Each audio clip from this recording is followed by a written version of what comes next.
Science,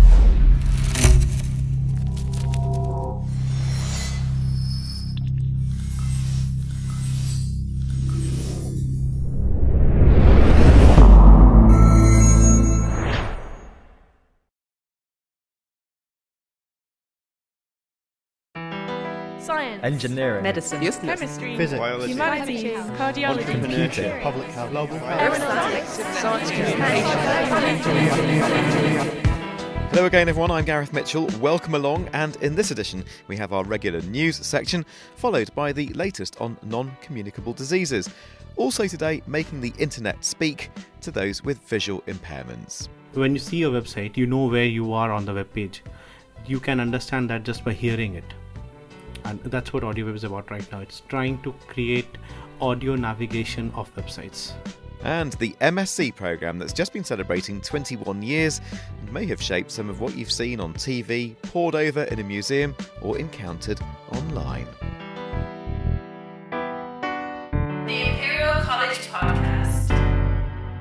Let's start with some news then. Simon Levy is here from the Communications and Development Division.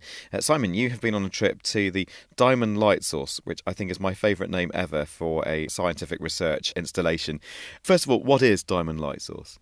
Diamond Light Source is the UK's national synchrotron facility. It's run jointly by the Wellcome Trust and the Science and Technology Facilities Council. In essence, it's a particle accelerator, but the particles it accelerates are X-rays, and what it provides for scientists is a really, really bright beam of light that they can shine on materials or molecules that helps them see it in a way that they can't actually see material or something under a microscope. Why have you just been there then, Simon? I've been there because Imperial and the Wellcome Trust run a laboratory called the Membrane Protein Laboratory, where there's a small group of dedicated Imperial scientists from the Department of Life Sciences that work out there studying the structures of proteins that exist in the body that do various things like control our allergic responses and various things to do with digestion. Right, so I'm sure we're going to have researchers here at Imperial. They're listening to this. They might be interested in this as a facility. Is there a way that they can exploit it, they can get access to it? Indeed they can. The facility not only runs as a resource for people in the Department of Life Sciences to use, but is actually available for anyone in the Imperial community to work with as a collaborative project, or even scientists from externally. They have collaborative projects with scientists from 40 countries around the world, where people bring proteins to the lab in order to be imaged. They can find out the structure thanks to the expertise held in the team, and it really is a unique facility for that anywhere in the world. And if people want to find out more, should they just hope they bump into you on campus and ask you all about it? Or are there other means? I've actually written about my visit to Diamond Light Source in the latest Reporter magazine. You can pick up a copy of it on campus, or you can read about it on imperial.ac.uk/news. All right, Simon, thank you very much indeed for that. Now, Kerry Noble is also here, and let's talk Drugs Live, the TV programme. And Kerry, for anybody who was either hiding under a rock or, like me, was actually on holiday when it all happened a couple of weeks ago, what is Drugs Live? Drugs Live was a live TV programme, actually 2 TV programmes on 2 nights, shown on Channel 4. And they were following some research that took place here at Imperial by our Professor David Nutt, looking into the effects of ecstasy, or MDMA, which is the pure form of ecstasy, on the brain. Were there headline findings? What were the headline findings? Yeah, I mean, this was quite unusual, actually, because the scientists appeared on TV and they were talking about and trying to reveal some of their results, before they're actually published in scientific journals, which is the usual way of doing things. So that's quite unusual. But they were preliminary results, but they were showing that, ecstasy or MDMA does affect certain parts of the brain, and they're able to show which parts of the brain that was through scanning techniques.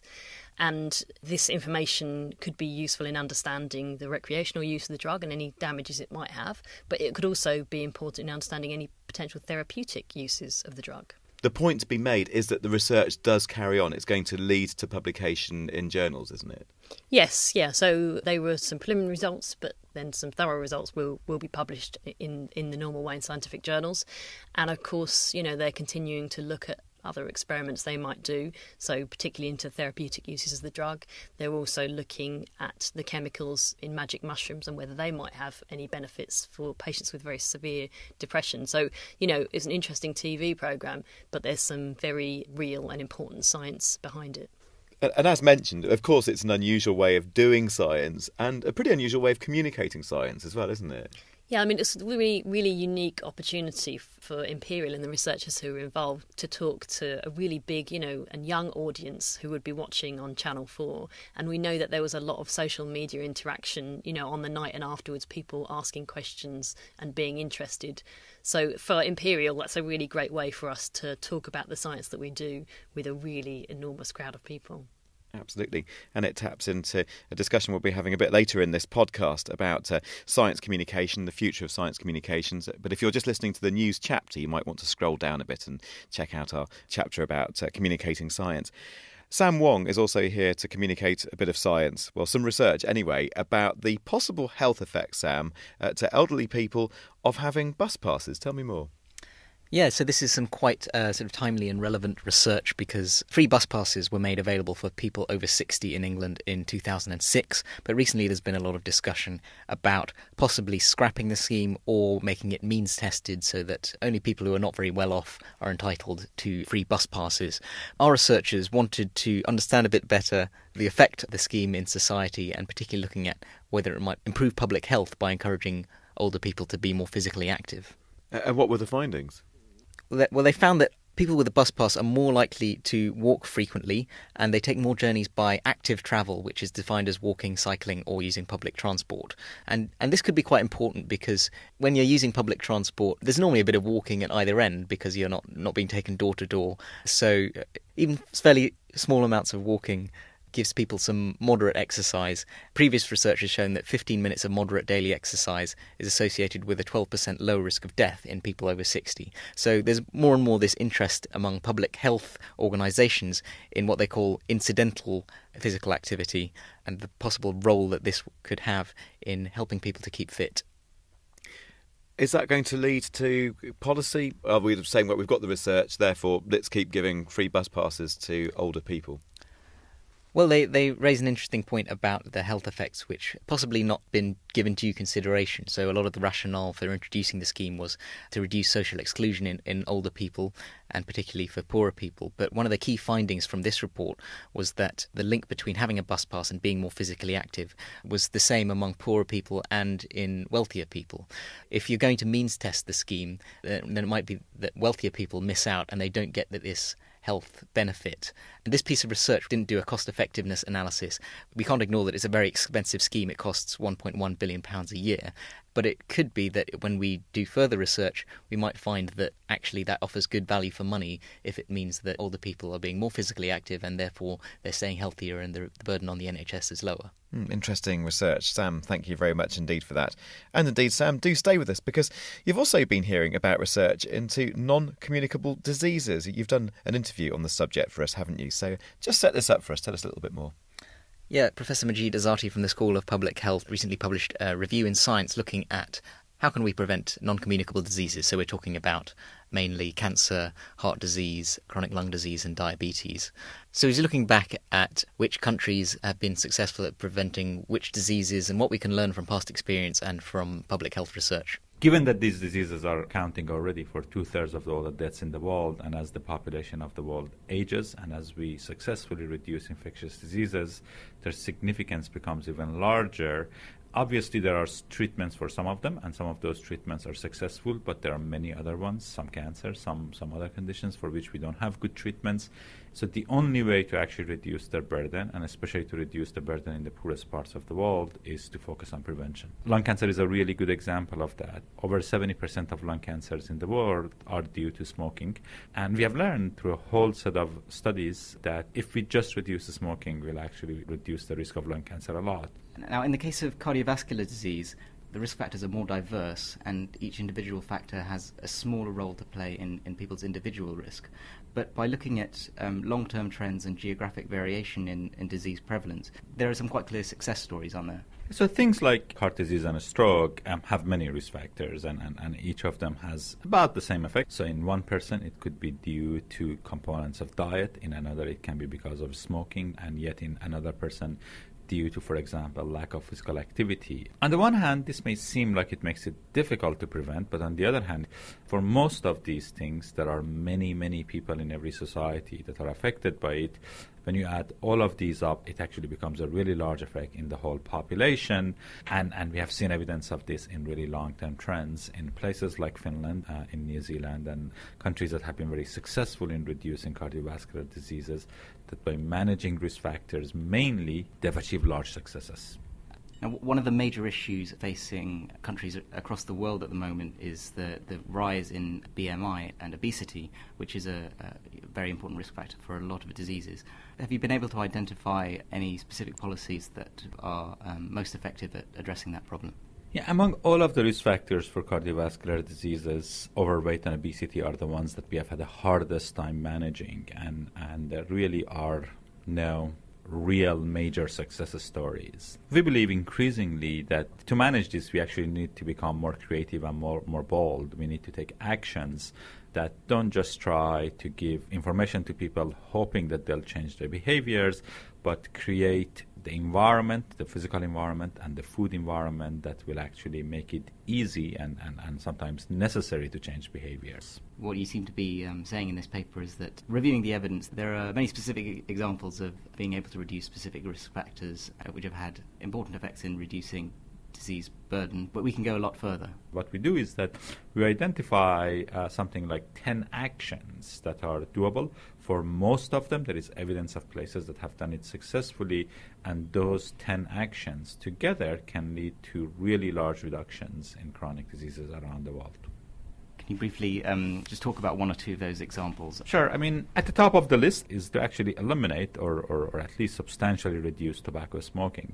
Similar things can be said for harmful alcohol use, which is responsible for a large burden of chronic diseases. Then there are a set of things that deal with our diet, and some of them deal with things that are very specific, like amount of salt that is in food. Other ones involve other sectors, the food and agriculture sector, but again, there is evidence that they are doable. Then the other one that is distinct but complementary to this is to actually use our primary healthcare system and use that for delivering interventions that actually deal with infections that are themselves causes of chronic diseases, or deal with risk factors like blood pressure and cholesterol. And the role of primary care will be as important as those that involve individual lifestyles and behaviors. Majid Ezzati speaking there to Sam Wong. Well, now it's the software that speaks for itself. AudioWeb is an application aimed at making the internet more accessible for blind and visually impaired people. It's the focus of a business plan that's won a £10,000 competition at the Imperial College Business School. Using the package, people can access audio versions of websites and find their way around large amounts of content online. With more, here's Tanya Gabay. I'm here with Akshay and Sumit from Team AudioWeb, who recently won £10,000 in the business plan competition at the business school. So firstly, starting off, Akshay, can you tell us just a bit more about the idea behind AudioWeb? In a nutshell, AudioWeb is all about creating audio design of websites. How does a blind or visually impaired person currently access the internet? You can create audio designs of websites which is more easily navigable and which maintains the structure of the designs of the graphic design of the website. When you see a website, you know where you are on the web page. You can understand that just by hearing it. And that's what AudioWeb is about right now. It's trying to create audio navigation of websites. Can you say a bit more about what your experience was like in the competition? Did you come up against any particular challenges, or is there anything that you particularly enjoyed being part of? Okay, a lot of challenges. To start with, our concept was like a typical technological innovation, which doesn't have already any proven business model. So you don't have anything already there.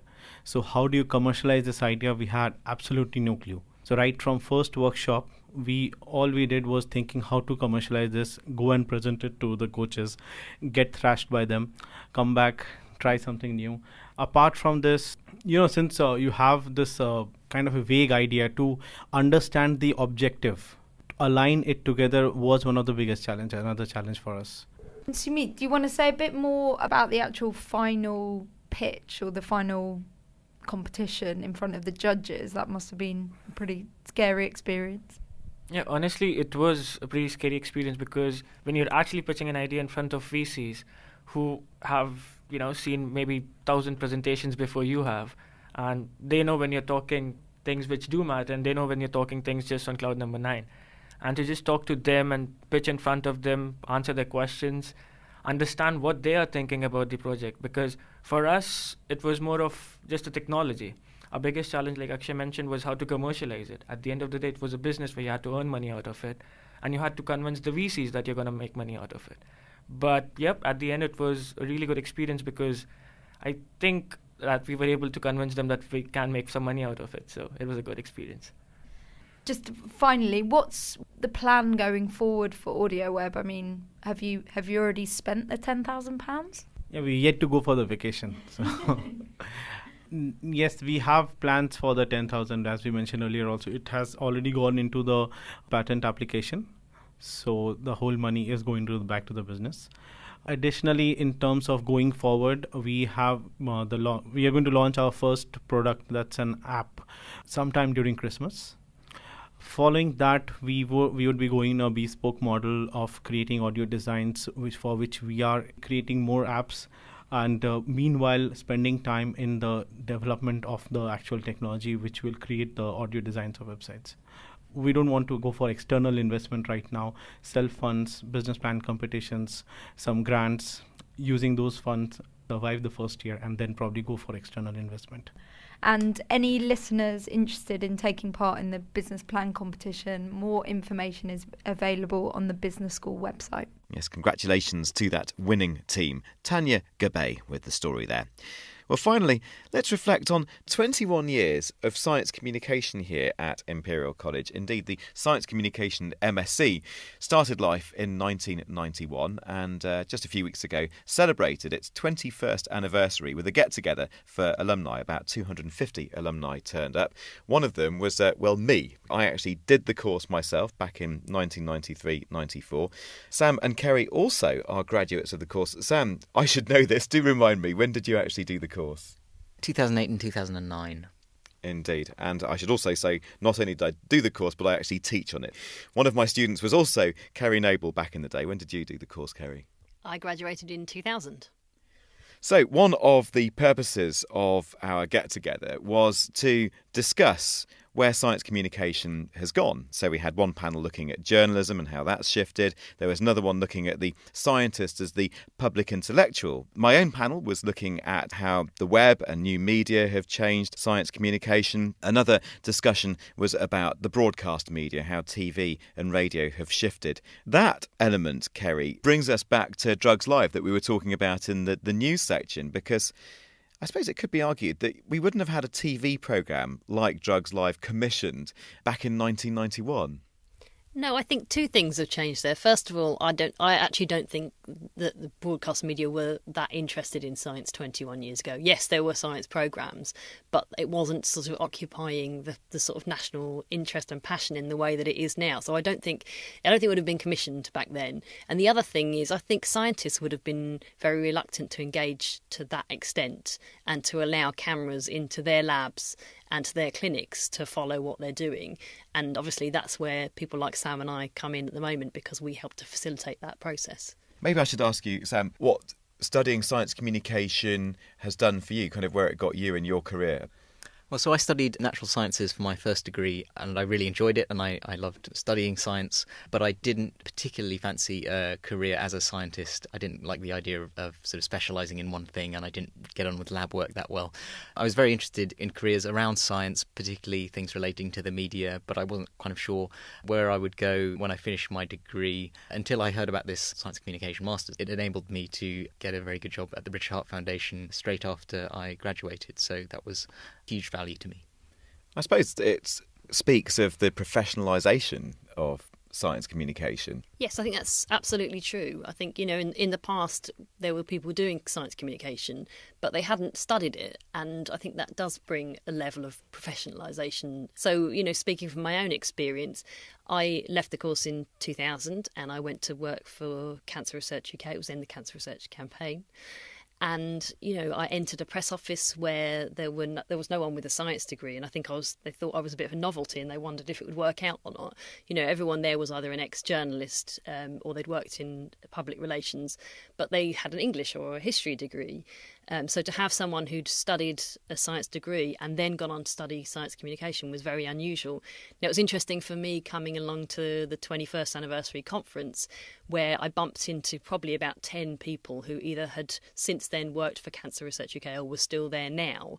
And they were all people who had a science degree and had studied science communication. So there was a real shift there of bringing scientific expertise into the field of communication, and also bringing people who had an academic understanding of science communication into that organisation. For my two penneth worth, I suppose I'd say, and part of my web panel reflected this as well, is the way that people engage with science, both through following scientists on Twitter, those kinds of things, but also things like citizen cyber science, websites like Galaxy Zoo, where people can just get online, they have no scientific training, and they're able to spot and identify different galaxies online. So they're not just having science communicated at them, but they are, to an extent, participating in science. Sam, I suppose whilst we're talking about science communication, this is an opportune moment to talk about some engagement going on here at Imperial, because we have these fringe events coming up over the autumn as well, don't we? Just tell me about the one that we're going to be seeing in just a few weeks' time. Yeah, so Imperial is doing more than ever to explore new ways of interacting with the public and communicating our research. So we're quite excited by this new programme of events that we call the Imperial Fringe, which is coming up, as you said. And the first one is on Thursday, the 25th of October. The theme is the science behind our fears, so it's got a kind of Halloween link there.